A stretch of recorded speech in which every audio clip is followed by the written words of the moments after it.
करुणालय वरुणालय अखंड ब्रह्मांड के अध्यायक कण कण के शंकर भगवान काशी विश्वनाथ और इस संसार के समस्त कणों में विराजमान समस्त भूतों के, समस्त मनुष्यों के, समस्त जीवों के नाथ जगन्नाथ भगवान की कृपा के फलस्वरूप आज का यह पावन अवसर द्वादशी तिथि में भगवान जगन्नाथ के सानिध्य में प्राचीन ऐतिहासिक नगरी कटक की धरती पर और जिसका नाम क्रांति मीडिया नाम ही क्रांति उड़ीसा जिसका नाम ही है,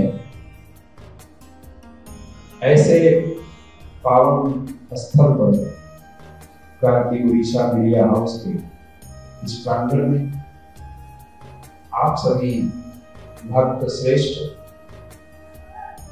बाल वृंद से लेकर भाइयों बहनों एवं माताओं जिनमें भगवान जगन्नाथ का साक्षात स्वरूप मौजूद है, आप सभी लोगों को मैं काशी का धनगढ़ रतन वशिष्ठ महाराज आप सबका इस पावन कथा में स्वागत वंदन करता हूँ। इस पावन सत्संग में क्योंकि समय अत्यंत अल्प है, 1-2 घंटे के समय में प्रायः कथावाचक जो होता है उसको भूमिकाओं से ही उसका पेट भरेगा, तो कथा उसमें क्या कही जाए।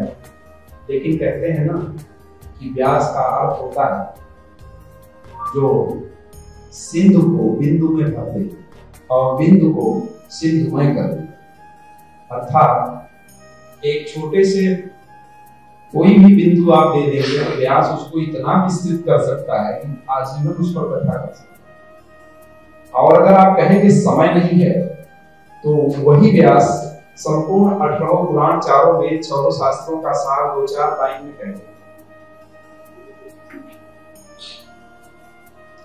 तो ये अपने ऊपर है और दूसरी चीज की समझने वालों के भी ऊपर है, श्रोताओं के ऊपर है। सबसे पहले हम समझते हैं कि कोई भी चीज सुनने के कितने लक्षण हैं, श्रोताओं के कितने लक्षण हैं।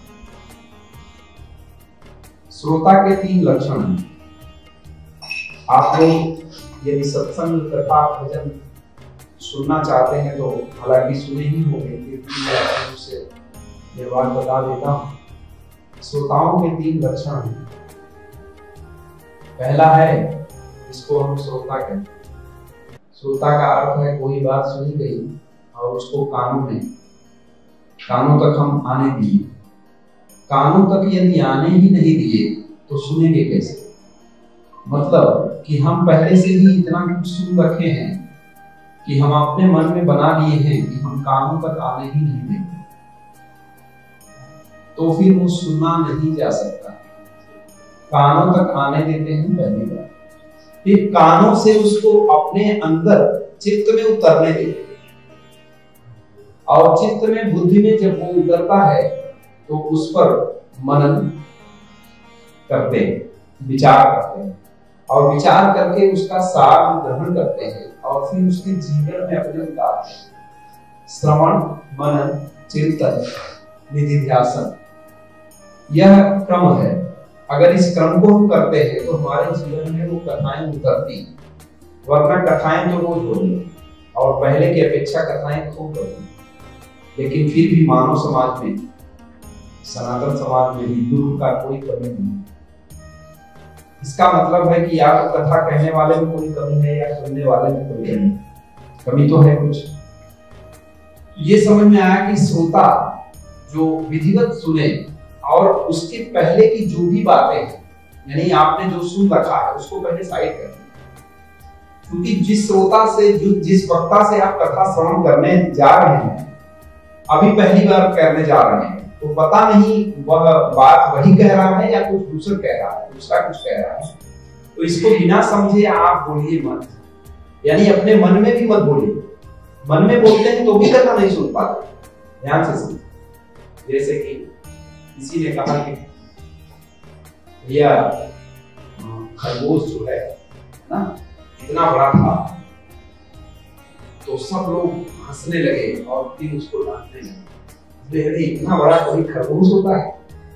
तो बोले भाई पूरी बात सुनो, अभी दूसरा हाथ नहीं लगाया, खरगोश इतना बड़ा। तो हाथ लगाने तो छोटा हो जाएगा, पूरी बात सुनो समझ में आ जाएगी। ठीक है, पहुंच रही है बात।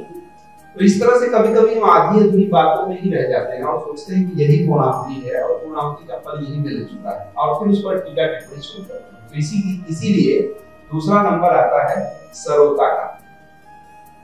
पहला श्रोता और दूसरा सरोता। सुपारी कौन खाता है? जो सुपारी खाता होगा उसके पास सरोता जरूर है, कतरनी क्या बोलते हैं सरोता। तो वो दूसरा नंबर है सरोता का।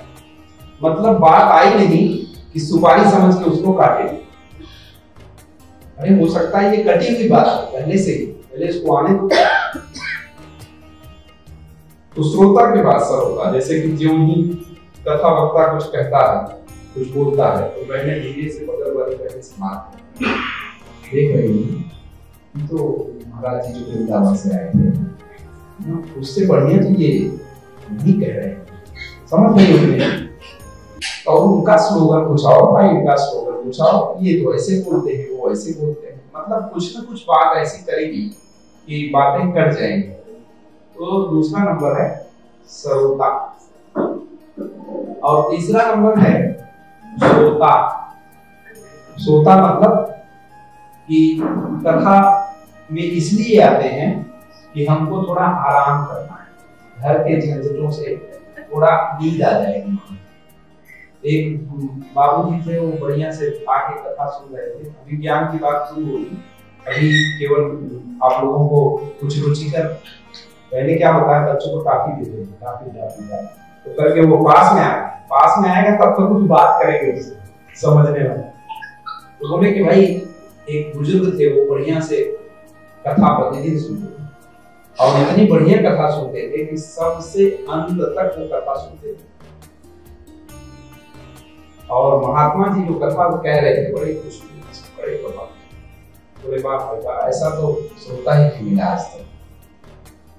तो एक दिन लास्ट दिन जब हुआ तो देखे तो बीच में जो बांस का गड़ा था, उसी के पास वो महाराज जी एकदम समाधि में लीन थे बाबा जी।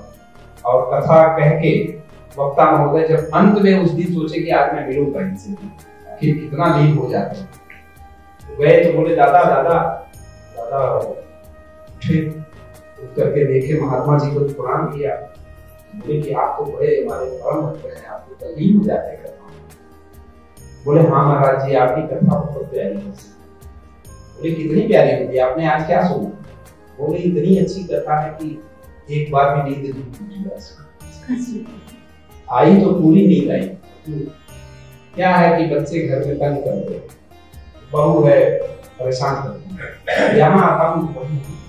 धन्यवाद महाराज। महाराज जी भी अपने मुझे थप्पड़ मारे, पता नहीं मैं क्या सोच रहा है, ये तो समाधि में लीन हुआ और ये तो आराम से निद्रा ले रहे हैं, सामान्य नींद ले। तो श्रोता सरोता और सोता,